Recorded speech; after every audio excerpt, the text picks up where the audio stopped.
I'm Ron Orenstein, and I'm auditioning for the roles of the Lord Chancellor and Earl Mount Ararat, and I'm going to be assisted in this by Schiffer Cooper, who will play both Phyllis and Lord Toluller, and cinematography by Adrian Marcus Raja.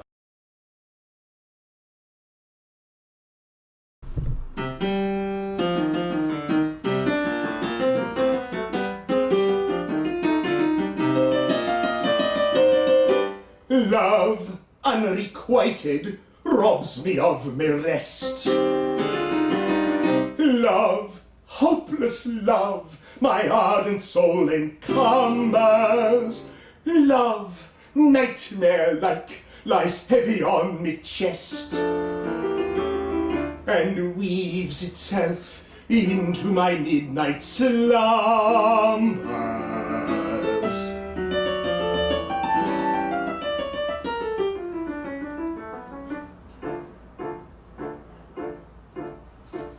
When you're lying awake with a dismal headache and your repose is tabooed by anxiety, I conceive you may use any language you choose to indulge in without impropriety. For your brain is on fire, the bedclothes conspire of usual slumber to plunder you. First your counterpane goes and uncovers your toes, and your sheet slips demurely from under you. Then the blanketing tickles you feel like mixed pickles, so terribly sharp is the pricking. And you're hot and you cross and you tumble and toss till there's nothing twixt you and the ticking. Then the bedclothes all creep to the ground in a heap, and you pick them all up in a tangle. Next your pillow resigns and politely declines to remain at its usual angle.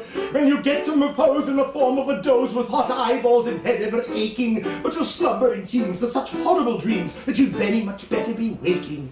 For you dream you're crossing the channel and tossing about in a steamer from Harwich, which is something between a large bathing machine and a very small second-class carriage. And you're giving a treat, penny ice and cold meat, to a party of friends. Relations, they're a ravenous horde, and they all came aboard at Sloane Square and South Kensington stations. And bound on that journey you find your attorney, who started that morning from Devon. He's a bit undersized, and you don't feel surprised when he tells you he's only 11. Well, you're driving like mad with a singular lad behind the bar. The ship's now a four-wheeler, and you're playing round games, and he calls you bad names, and you tell him the ties pay the dealer. Well, this you can't stand, so you throw up your hand, and you find it as cold as an icicle. In your shirt and your socks, the black silk with gold clocks, crossing Salisbury Plain on a bicycle. And he and the crew are on bicycles too, if they've somehow or other invested in. And he's telling the tars all the particulars of a company he's interested in. It's a scheme of devices to get at low prices all goods from cough mixtures to cables, which tickle the sailors by treating retailers as though they were all vegetables. You get a good spadesman to plant a small tradesman, first take off his boots with a boot tree, and his legs will take root and his fingers will shoot, and they'll blossom and bud like a fruit tree. From the green go tree you'll get grapes and green pea, cauliflower, pineapple and cranberries, while the pastry cook plant cherry brandy, old grand apple puffs and three corners and banberries. The shares are a penny, and ever so many are taken by Rothschild and Baring, and just as a few are allotted to you, you awake with a shudder despairing. You're a regular wreck with a crick in your neck and a wondrous snore for your heads on the floor, and needles and pins for your soles, for your shins, and your flesh is a creep, and your left leg is sleep, and you've cramp in your toes and a fly in your nose, some fluff in your lung and a feverish tongue and a thirst that's intense, and a general sense that you haven't been sleeping in clover. But the darkness has passed, and it's daylight at last, and the night has been a long ditto, ditto, my song. And thank goodness they're both of them over.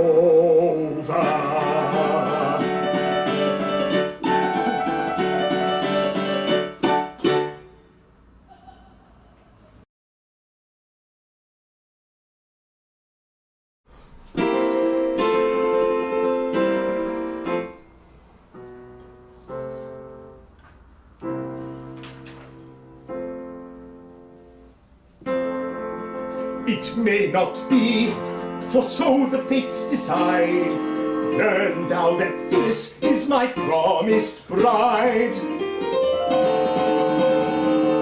Thy bride?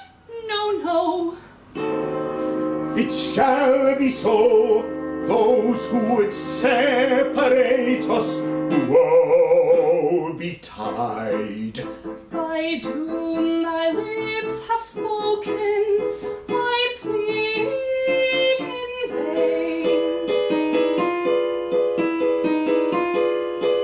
A vow already broken, I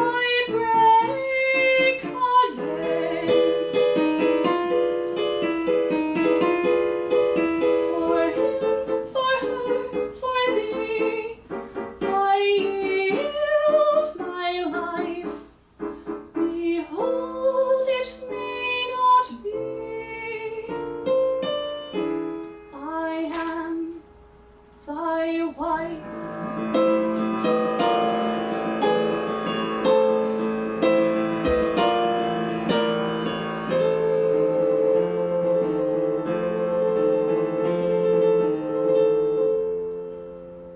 Iolanthe, thou livest.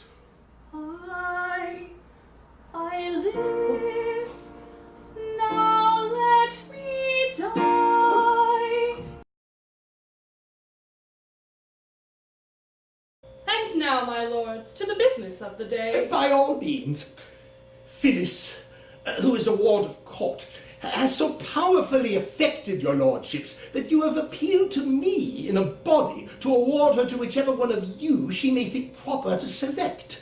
And a noble lord has just gone to her cottage to request her immediate attendance. It would be idle to deny that I myself have the misfortune to be singularly attracted to this young person. My regard for her is rapidly undermining my constitution. 3 months ago, I was a stout man. I need say no more. If I could reconcile it with my duty, I should unhesitatingly award it to myself, for I can conscientiously say that I know of no man so well fitted to render her exceptionally happy. But such an award would be open to misconstruction, and so at whatever personal cost, I waive my claim. My lord, I desire, on the part of this house, to express its sincere sympathy with your lordship's most painful position. I thank your lordships. The feelings of a Lord Chancellor who is in love with a ward of court are not to be envied. What is his position? Can he consent to his own marriage with his own ward? Can he marry his own ward without his own consent? And if he marry his own ward without his own consent, can he commit himself for contempt of his own court? And if he commit himself for contempt of his own court, can he appear by counsel before himself to move for the arrest of his own judgment? Oh, my lords, it is painful to have to sit upon a wool sack which is stuffed with such thorns as these.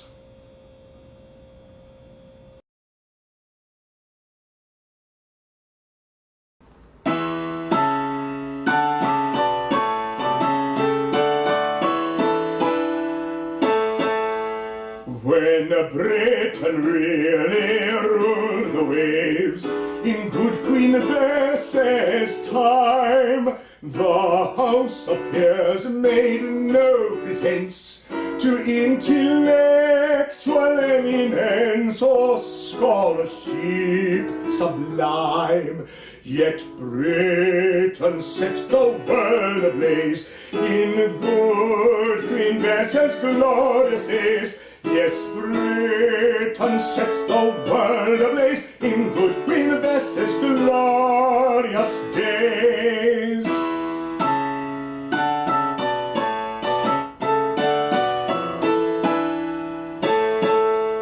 When Wellington thrashed Bonaparte, as every child can tell, the House of Peers throughout the war did nothing in particular and did it very well. Yet Britain won her proudest days in good King George's glorious days. Yes, Britain won her proudest days in good King George's glorious days.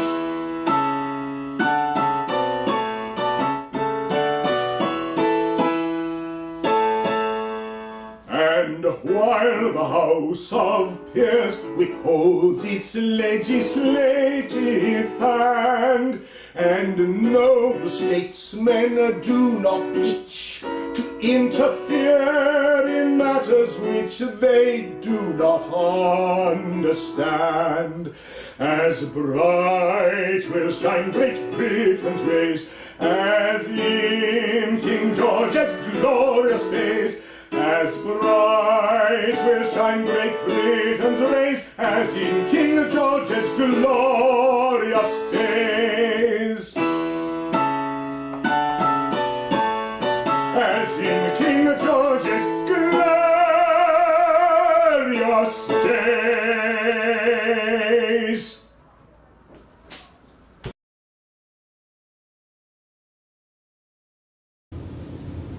How can it possibly concern me?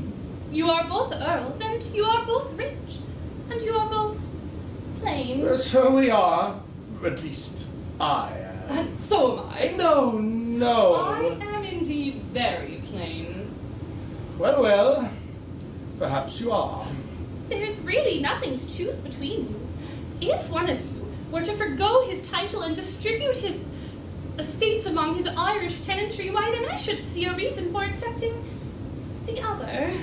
Helena, are you prepared to make this sacrifice? No. Not even to oblige a lady? No, not even to oblige a lady. Then the only question is which of us will give way to the other. Perhaps on the whole she would be happier with me. I don't know. I may be wrong. No, I don't know that you are. I really believe she would. But the awkward part of the thing is that if you rob me of the girl of my heart, we must fight, and one of us must die. It's a family tradition that I have sworn to respect. It's a painful position, for I have a very strong regard for you, George. My dear Thomas. You are very dear to me, George.